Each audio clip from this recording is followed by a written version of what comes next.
Good evening, I'm Jen Larimore. I'm the career specialist at Cypress Creek High School, and tonight I will be presenting for you on behalf of Pasco County Schools on scholarships and financial aid. So tonight I will be talking about scholarships as well as need-based aid that can be received through the FAFSA. So I'll start off with scholarships. Now this first one here on the list, Bright Future Scholarships and the FFAA. There's actually a lot of information to this, and so we've separated this into a separate presentation. So I highly encourage you, after watching this presentation, to also join the Bright Future Scholarship presentation. So normally we have these presentations together, but there's quite a lot of information regarding eligibility for Bright Futures. So I highly recommend that you attend that one as well. I'll be talking about institutional scholarships, both need-based and merit-based, as well as private scholarships from organizations and foundations. And then as part of those private scholarships, also local scholarships specifically. So institutional scholarships are actually one of the larger sums of scholarship money that students can get. And these scholarships are awarded directly by the colleges and universities that they attend. They're typically merit-based, and merit-based means that they're based on the student's achievement. So that could be based on their GPA, their test scores, a combination of the two. And then they also have need-based scholarships, and need-based scholarships are based on that student's financial need as determined by the FAFSA, which I will talk about more in the second part of this presentation. These institutional scholarships can also be based on both merit-based and need-based, a combination. And they're often renewable for 4 years, which is another great thing about the institutional scholarships, is they can have a large total sum because that yearly amount is renewable each year as long as students are keeping up their grades while they're in college.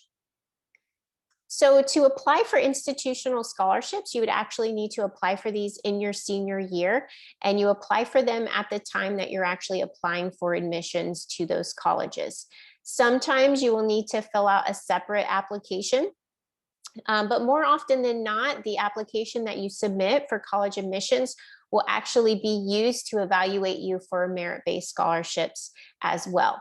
One thing to look out though for, if you are wanting to be considered for the institutional scholarships, you may need to turn in your college application a little bit early in order to meet those priority deadlines. So sometimes there's that college admission deadline, but to be considered for the scholarships, you may need to get that application, your regular college admissions application, in a little bit sooner for those scholarships. And then you will be notified of these scholarships if you get them through an award letter at the time that you are accepted to the school. So you should have all this information to help you make that final decision on what school you want to go to. One thing to keep in mind about institutional scholarships is that when colleges have a higher tuition, they may also have more financial aid funds available. So it's important to really know exactly what you're getting in terms of financial aid when you're applying before you make that final decision. So I tell students, don't rule out a school initially just based on the tuition, because you really don't know what you may qualify for until you hear back from that college after applying. One thing you can do now, though, is to take a look at the net price calculators that are on the college website. So each college that is eligible for federal aid must have the net price calculator on their website. So if you go to the schools that you're interested to their websites, typically you'll find this on the financial aid page. There's a net price calculator which can predict the amount of money that you would pay after getting any scholarships or other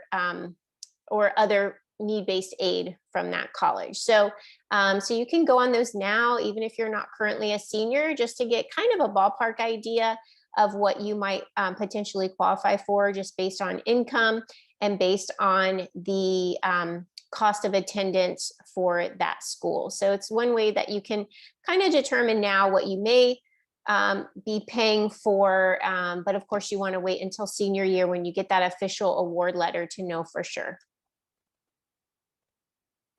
Another source of scholarships would be through private organizations and foundations.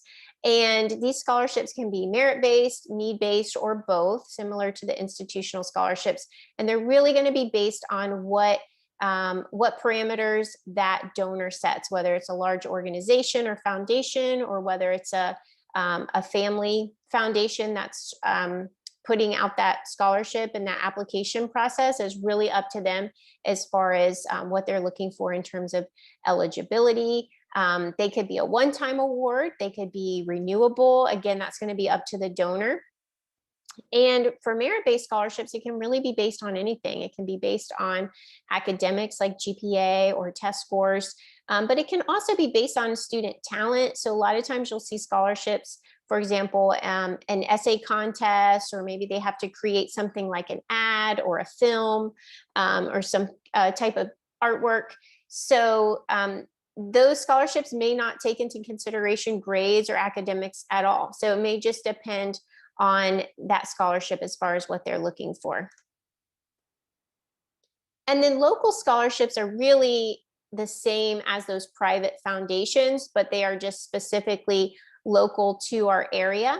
And the great thing about local scholarships is that they are only for a specific population. So for example, they may be only for students in Pasco County schools, or maybe for a particular town, or for a particular school even. So the nice thing about local scholarships is that often you're competing for the same amount of money as some of those statewide or national scholarships, but because it's only open to a smaller group of students, then they're less competitive. So it may be a little bit easier to qualify for those scholarships. Your chances are going to be a little bit higher. So one great example of a local scholarship is the Pasco Education Foundation Scholarship.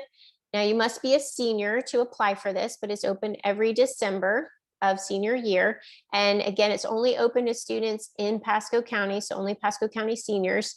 And the other great thing about it is this, our Pasco Education Foundation houses many scholarships. Some years, I think it's been around 50 scholarships. So students fill out one application, and then they are determined if they're eligible for all of those scholarships. So I highly recommend that all students fill that out in their senior year.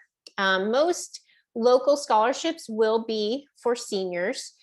Some other examples where you might find local scholarship is through either the student's employer or the parent's employer, your house of worship, if there's any professional or community organizations, either that you belong to or that serve the community, like local Rotaries, women's clubs. And then also think about the companies that you and your family are a client or customer of. So your bank, your credit union, utility companies, a lot of these organizations will offer local scholarships to students. Again, most often seniors. And then to find these scholarships, a great place to look is our Pasco County Schools Scholarship Database. And this is new this year. And it's a really great resource for our students. Basically, we've all kind of pool, instead of having our scholarships advertised to students at the school level, we pool all of our resources together. And we have a wonderful staff person at Pasco County Schools who puts this together. And you can either have it organized by alphabetical order or deadline order. And the biggest thing I would say is take a look at the grade. For the most part, most scholarships are going to be available for seniors, but if you are a junior or a sophomore or freshman, you may see some other scholarships out there for you. So take a look. This one's even for middle school students. So take a look at the scholarships, see the ones that might be a good fit for you. If you click on here, it's going to expand and you'll get some more information on the eligibility. And then you can go right into the link there for more information and to actually submit your application. So I encourage students to take a look at this, even if you're not a senior yet. Most of these scholarships are going to come around again each year around the same time. So maybe keep a calendar, especially if you're a junior, write down the scholarships that you see. You may see some that are a great fit for you, but you're just not a senior yet. More often than not, that scholarship is going to come around again next year. around that same time of year. So take note of that so that you can apply for those when you do get into senior year. And it's also helpful too, if you're a junior or younger, you can start looking at some of these eligibility requirements and get a good feel for what scholarships are looking for in their recipients.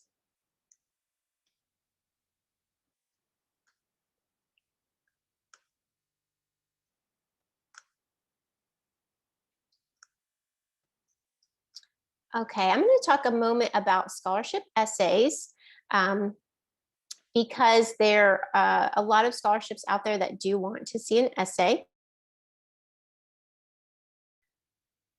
So many scholarships will have this essay requirement. One thing that you can do, especially if you're a senior, use your college admissions essay that you've already used and submitted for colleges. Use this as a basis for your scholarship essay. And then you can just tweak it and tailor it a little bit depending on the scholarship and what they're looking for. You want to make sure that you're being personable, be detailed, find out a way to stand out. What I tell students, and this goes for scholarship essays as well as college essays, think about the person who's reading your essay. More than likely, they're reading hundreds of essays, maybe thousands of essays. So think about how you can really stand out. And then you also want to think about, what are they looking for? These individuals who are either personally donating their own money for scholarships, or they're managing money through an organization or a foundation. They're really looking at this as an investment in a student. So if you think about that, if you were investing your own money in a student, what would you be looking for? You're looking for a student who is going to be successful in college, is going to use that scholarship well, and then who's going to, even after graduating college, is going to make an impact in the community or in the world. So think about that as you're writing your essay. Make sure that you're conveying to them that you are that person that they're looking to invest their money in, because essentially that's really what they're doing. And when you write your essay, be sure to have somebody look over it, check the grammar, check the clarity to make sure that the ideas that you're wanting to convey are coming across the way you want them to.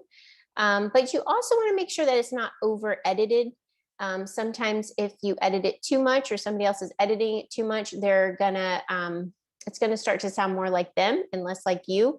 And your voice is really important in those essays. So you want to make sure that your voice is still shining through, even with some proofreading and some editing. And then, of course, pay attention to the essay guidelines. Make sure you're following them. If there's a word limit, if there's a specific question that they want you to address, make sure you're staying on topic with that. And of course, follow any of the requirements as far as the deadlines and how you submit those applications and essays to them. And I will be the first to tell you, I'm not an essay expert, but I can tell you somebody who is, and that's College Essay Guy. And this will link you to his website.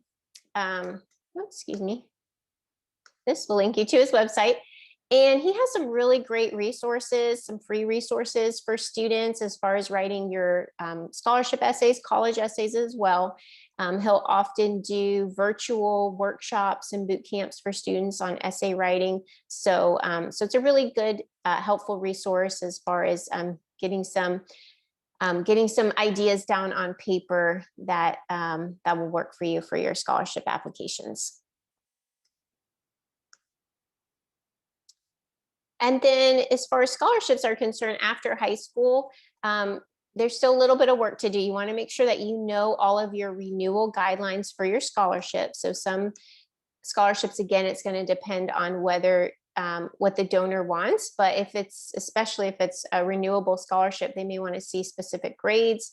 They may want to see your enrollment, proof of enrollment. So you want to make sure that you're getting that documentation back to them. So know what all the guidelines are. Some scholarships may send that money directly to you. They may send it to your university.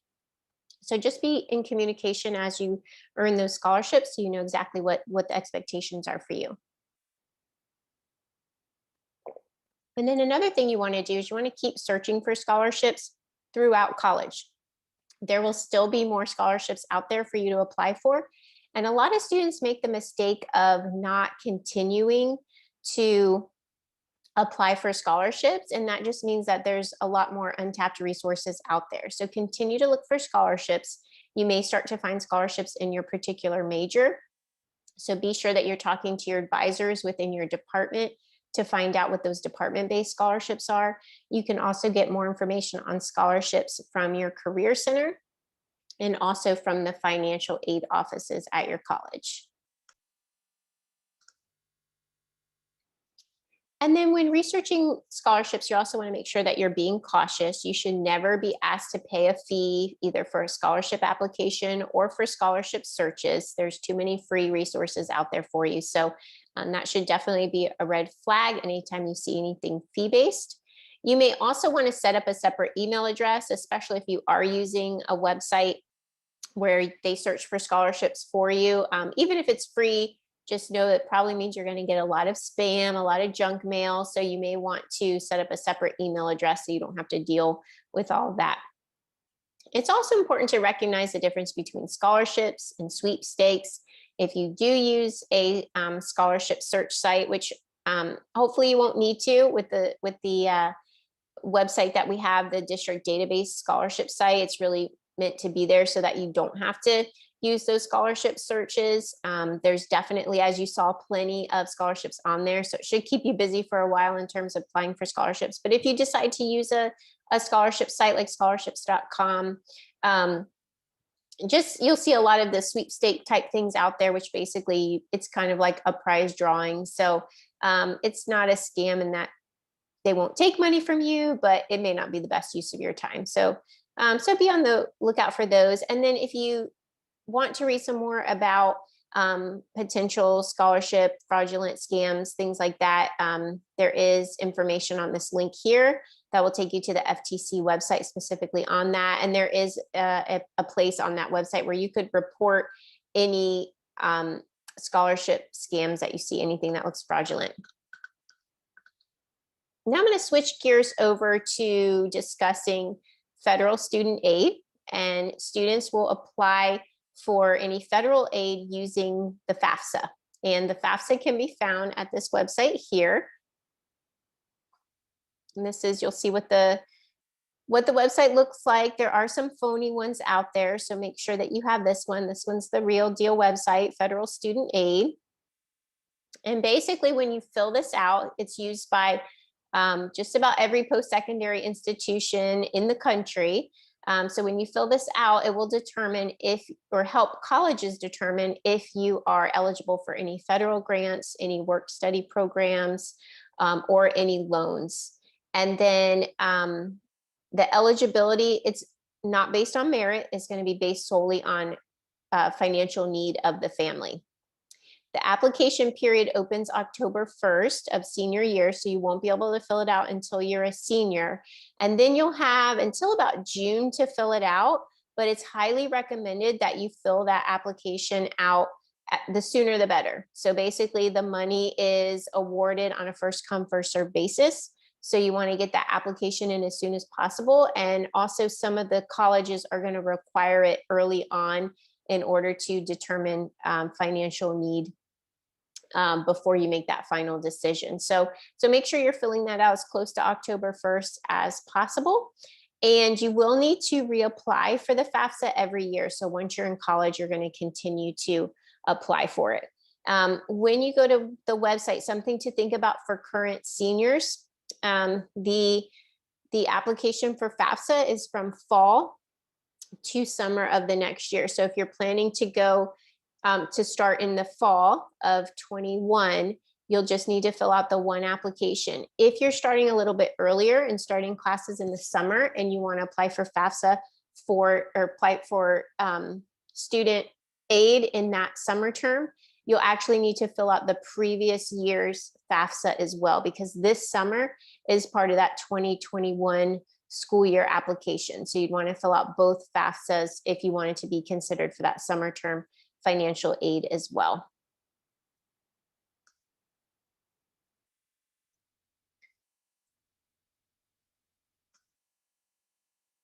Okay, so when you're filling out the FAFSA, there's actually different types of aid that you are being evaluated for.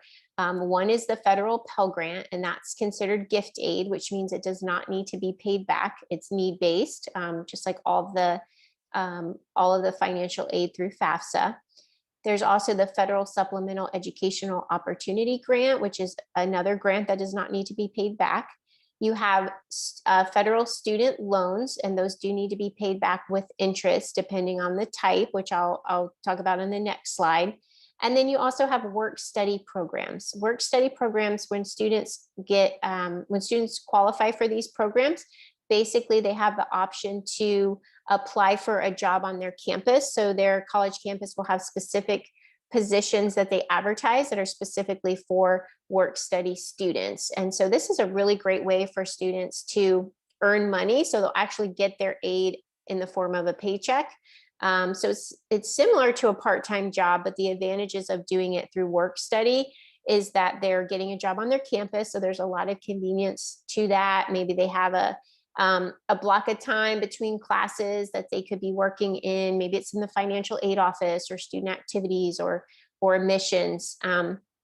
So the work study programs are going to work a lot with your class schedule. They're pretty used to that with working with students. The other nice thing too is that if you have extra time, you can do some studying and things like that, depending on your depending on the office that you're working in. So it's just a very student friendly culture. It's a nice job to have as a student because they are going to kind of help you out when they can, and they're very understanding of your obligations as a student. Now, when we look at student loans, there's a few different types of student loans. You have subsidized loans. So even though you do have to pay interest on all student loans after graduation, with subsidized loans, the interest does not begin to accrue until after you graduate, as long as you're enrolled half-time. For those unsubsidized loans, even though you won't have to start repaying those loans until after graduation, the interest will start to accrue as soon as you take those loans out. So you can either pay the interest while in college, or you can choose to pay or to have the interest added to the principal whenever it's time to repay those loans. And then you also have Parent Plus loans. So those are loans that the parent actually gets on behalf of the student. So ways to reduce student debt. I know that this is a hot topic. And so I just have a few pointers here, just considerations as you are looking at colleges and comparing colleges. And I would say, the best piece of advice, choose the college that's going to have the lowest sticker price. Just because a school has a low sticker price does not mean it's lacking anything, and vice versa. Just because a school has a very high sticker price doesn't mean it's the best option out there. So definitely consider the price of the school. Employers really are not interested in where your diploma is from. They want to know, A, that you got the diploma, and B, they want to know, what did you do while you were in college? What experiences did you take advantage of?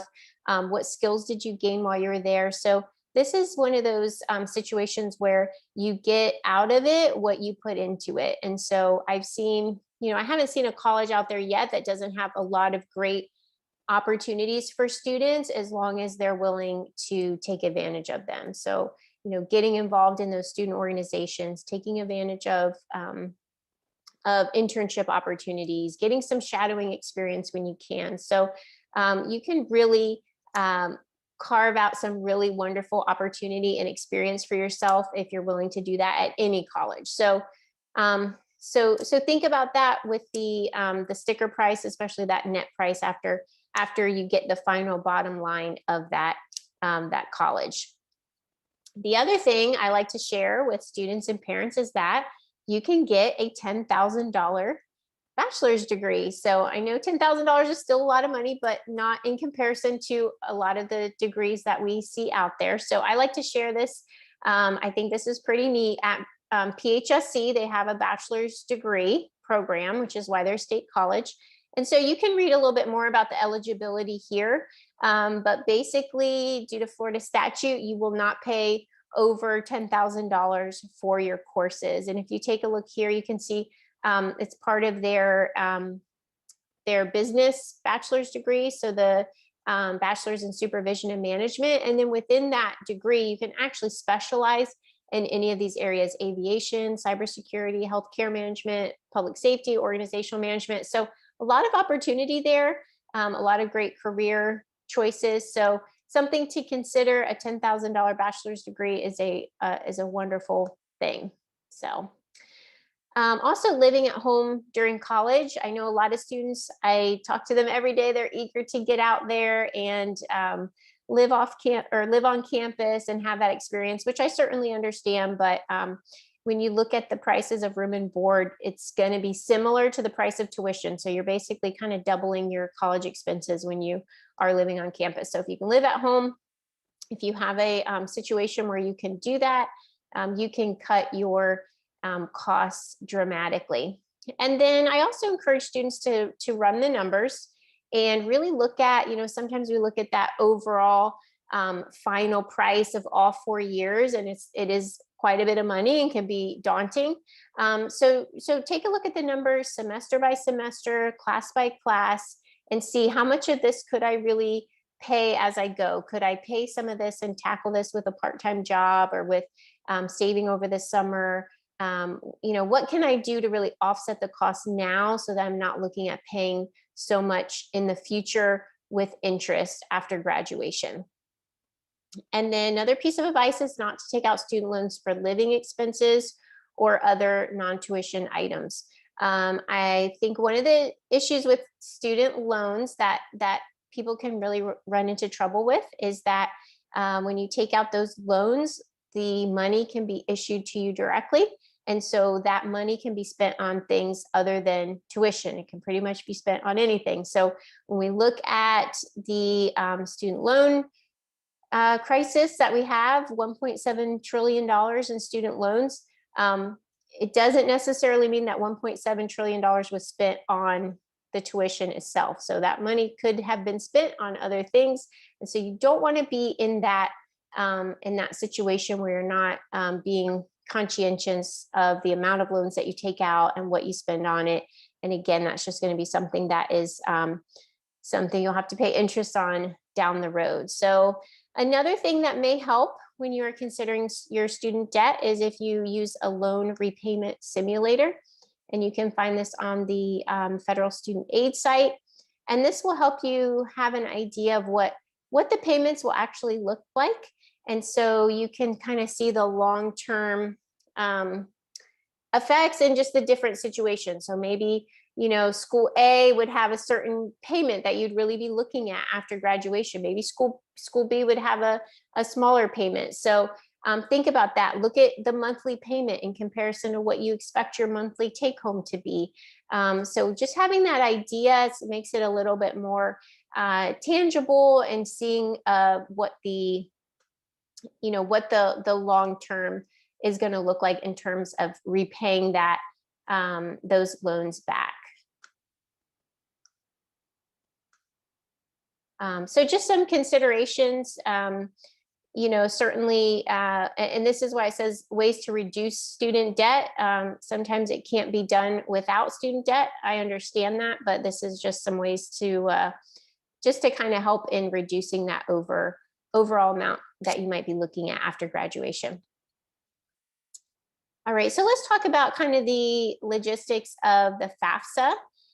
There will be a lot of documentation that's needed, and I always encourage students to advocate for themselves and do their applications on their own. But the FAFSA is one of those things I say you're going to need some help from the adults that you live with on this one, because they're going to need a lot of information from parents and guardians on driver's license numbers, social security numbers. Here's a list of the information that you'll want to provide. So you may want to have all of that information ready to go before you fill out that application. You will need federal income tax returns from previous years, current bank statements. So a lot of information that students wouldn't have without the help from those that they live with. And then you're also going to want to include the school code for each college you're applying to. You can either find that on the college's financial aid website, or if you you can also type it in the search in the FAFSA, and it's going to allow you to pull up those codes as well. So basically, any of the schools that you're interested in applying to, you want to make sure that you list them on your FAFSA, because that's the only way for that school to pull up your information and determine if you qualify for any student loan, or excuse me, any financial aid at their school. And if you submit it and you decide you want to add more schools, that's fine. You can do that. You can always open it and add more schools. You can have up to 10 schools on your FAFSA that can view all of your information. So in terms of FAFSA, most students are going to be considered a dependent until they're 24 years old, unless they have some other requirements that they've met. So that's why they'll need the parent or guardian's information on that. There are some exceptions. So if a student is not living with their parent or guardian, they can see their career specialist at the high school and get some information about what other options they might have in terms of completing that FAFSA. So again, the student would complete the FAFSA online on or after October 1st of their senior year. They're going to start by creating the federal student ID number. So that's going to serve as their electronic signature as they complete everything online. And then once they submit the FAFSA, they'll get a confirmation email that they've submitted it. And then within 3 to 5 days, they should get confirmation that it's being processed. And they're going to get the SAR along with that, the student aid report. And that's going to include information on their Pell Grant eligibility, as well as what's called the EFC, the expected family contribution. You may be seeing in the news that there's some changes coming to the FAFSA, that the EFC is one of those changes. So that is supposed to be going away, but it sounds like it's going to be replaced by something kind of similar. But basically the EFC is what FAFSA determines is the amount that you can contribute to your college education in general. And that EFC is based on income, net worth, family size, age of parent, state and federal taxes, and then the number of family members attending college. I have also read that that is one of the eligibility requirements that will be going away, the number of family members attending college. So for those of you who are junior year or younger, you may see some of those changes when you apply for FAFSA. So once you submit that information with the college school code on there, then those colleges can now look up your EFC, and then based on their cost of attendance, they can determine what you qualify for at their school in terms of financial aid.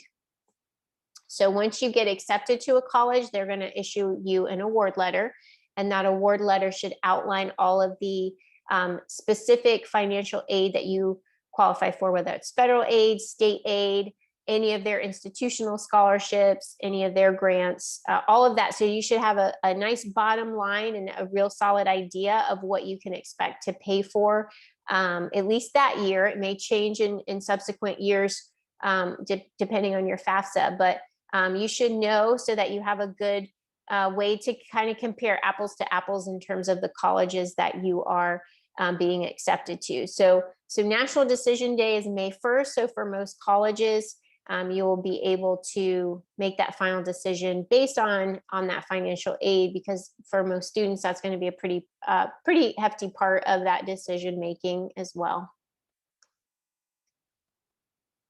And then keep in mind that there is a verification process. So at the time that you're filling out your FAFSA, you're really just putting that information down. It's all self-reported. But then once the student enrolls in college, they could potentially be pulled for verification. So I believe it's 1 in 4 students are pulled for verification. And at that point, they would have to actually provide the documentation, the tax return forms, all of that information as proof for verification before the actual financial aid can be awarded.